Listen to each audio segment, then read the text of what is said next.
Բարև ձեզ, ես հոգեբան, միջազգային որակավորման արտ-թերապևտ Անահիտ Խաչատրյանն եմ, ողջունում եմ աճ կենտրոնի բոլոր հետևորդներին եւ այսօր մեր եթերի թեման է լինելու իպոխոնդրիան։ Իպոխոնդրիան դա այն հոգեվիճակն է, այն իրավիճակն է, երբ մարդը անընդհատ իր վրա հիվանդություններ է փնտրում եւ իրեն անդադ թվում է, որ արկա է ինչ-որ լուրջ հիվանդություն, նույնիսկ այն դեպքերում, երբ բոլոր անալիզները կամ բժիշկների խոսքով ամեն ինչ նորմալ է։ Եկեք փորձենք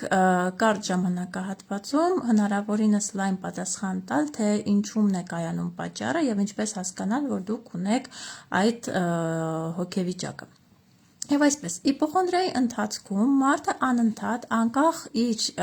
առողջական վիճակից փնտրում է, թե ինչն է իր մոտ ցավում, ցանկացած շեղում, այսինքն իրեն թվացյալ շեղում նորմայից շատ սուր է ընկալվում եւ մարդը կարող է սկսել փնտրել ինտերնետում, բժիշկների մոտ կամ այլ ցանկացած աղբյուրից, թե ինչ լուրջ հիվանդություն նա ունի։ Այսինքն նույնիսկ սովորական վիրուսը կամ գրիպը, սուրշնչառական հիվանդությունը կարող է շատ սուր ընկալվել եւ մարդուն թվա, որ ինքը ունի մահացու հիվանդություն։ Եվ այսպես եկեք փորձենք հասկանալ, թե ինչումն է իպոխոնդրիայի հիմնական պատճառը։ Հոգեբանական պատճառները կարող են լինել մի քանիսը։ Առաջին պատճառը դա մանկությունն է, երբ երեխան ունենում է տագնապային ծնողներ, ովքեր անկախ հիվանդության բարդությունից կամ անկախ երեխայի իրավիճակից, հոգեվիճակից միշտ տագնապում են, չվազես կընկնես, դուրս չգաս փողոց կմրսես, այ հիմա հիվանդացել ես, ուրեմն շատ վատ կլինի, հա։ Այդ պատեռնով մեծացող երեխաները որպես կանոն ունենում են շատ բարձր տագնապայնություն եւ արդեն մեծ տարիքում միշտ իրենց եւ իրենց հարազատների վրա հիվանդություններ են փնտրում։ Երկրորդը դա սեփական կյանքի հանդեպ վերահսկողության կորուստն է կամ թվացյալ կորուստը։ Երբ անձը սկսում է տագնապել այն բանից, որ ոչ ամեն ինչն է իմ վերահսկողության տակ, ամենահեշտը դա տեղափոխել այդ խնդիրը մարմնական գոտի։ Ինչու՞, քանի որ մարմինը միշտ մեր հետ է, մարմինը վերահսկելը ավելի հեշտ է եւ այսպիսով ստեղծվում է իլյուզիա, որ ես վերահսկում եմ իրավիճակը, այսինքն ես կարող եմ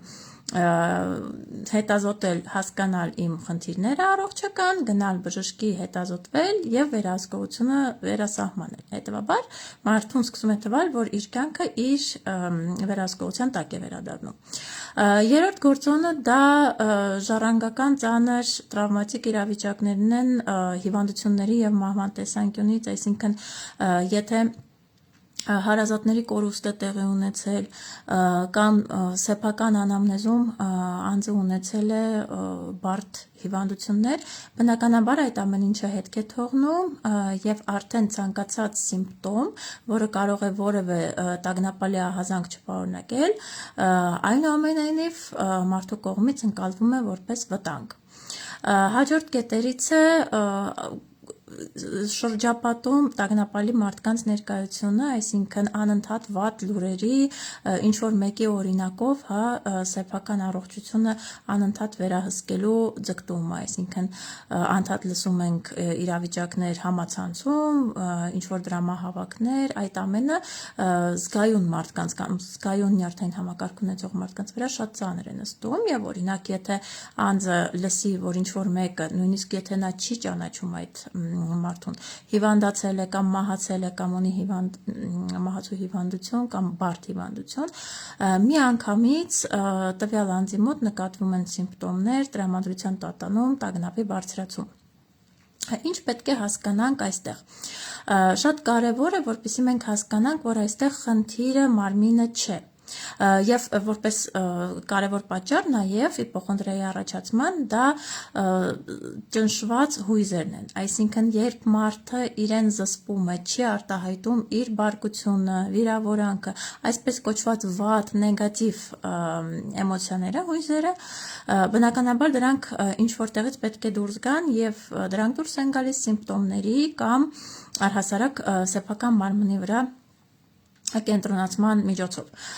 Եվ այսպես ինչ պետք է հասկանանք։ Ամենաառաջինը, ինչից պետք է մեզ զերծ պահենք իպոխոնդրիայի դեպքում, դա անընդհատ բժշկից բժիշկ գնալը, 11 կարծիք նույն իրավիճակի մասին լսելը եւ ամենակարևորը ինտերնետում, համացանցում պատասխան փնտրելու մոլուցք, այսինքն տվյալ մարդիկ ունեն արդեն կախում այս կամ այն աղբյուրից փնտրելու իրենց իրավիճակին համապատասխան ինֆորմացիա, տեսնել ինչ է, ինչպես է բուժվում եւ որպես կանոն հակառակ էֆեկտն է լինում, քանի որ չլինելով բժիշկներ չեն կարողանում օբյեկտիվորեն գնահատել իրավիճակը եւ բախվում են շատ ավելի վատ, ֆատալ սցենարների ինտերնետում, ինչի պատճառով ել ավելի ծանր են մարսում իրենց հետ կատարվելիքը եւ իպոխոնդրիան ավելի խորանում է։ Մենք պետք է հասկանանք կարևոր երկու բան։ Երբ որ խոսում ենք իպոխոնդրիայի մասին, դա հիվանդության կամ մարմնի մասին չէ, այլ սա տագնապի մասին է։ Ինչ ենք հասկանում այստեղից։ Մարդուն այդ պահին կառավարում է իր վախը, մահվան վախը, անհաջողության վախը կամ այլ տարբեր տվյալ անձին հենց բնորոշ վախեր, որոնք պարզապես թաքնված են սիմպտոմատիկայի հետևից ընկնելու մոլուցքով։ Հետևաբար առաջի կետով մենք աշխատում ենք տագնապը վերհանելու, վախերը վերհանելու եւ արդեն իսկ դրա հետ աշխատանք տանելու միջոցով եւ երկրորդը պետք է հասկանանք, որ դա արդեն շրջապատին է վերաբերում, որ պետք չէ արժեզրկել իպոխոնդրիկ մարդու սիմպտոմները, նա չի խաբում, այսպես ասած ներկայացումներ չի տալիս, այլ իսկապես այդ պահին տվյալ անձը զգում է այդ ամենը, այդ տագնապը, այդ սիմպտոմները եւ նույնիսկ եթե մենք խոսում ենք ֆանտոմային, այսինքն թվացial սիմպտոմների մասին, միևնույնն է տվյալ անձը դրանք զգում է, իր ուղեղը դա ընկալում է որպես տագնապի ազդանշան։ Հետևաբար պետք չէ արժեզրկել, պետք է ճիշտ ժամանակին դիմել մասնագետի, եթե մենք հասկանում ենք, որ իպոխոնդրիան արդեն իսկ անցել է, այսպես ասած, նորմայի շեմը եւ սկսում է խանգարել մարդու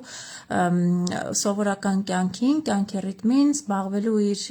կյանքը դասավորելով, հոբիներով, հետաքրքրություններով, այսինքն ընկնում է կյանքի որակը։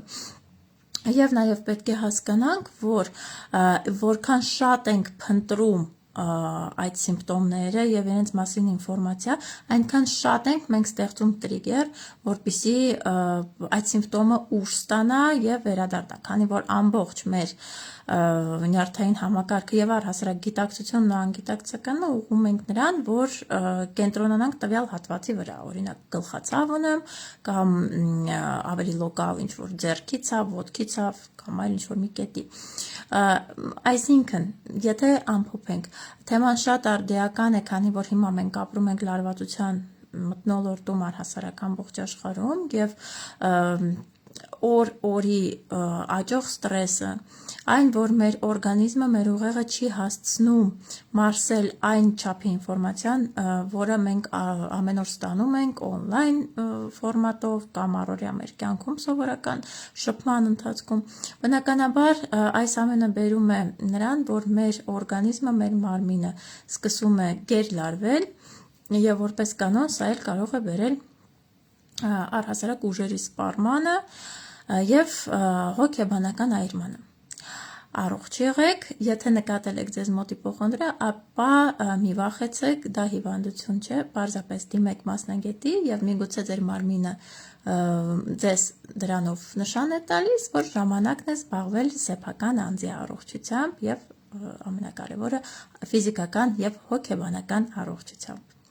Ես Անահիտ Խաչատրյանն եմ, մաղթում եմ ձեզ լավ երեկո,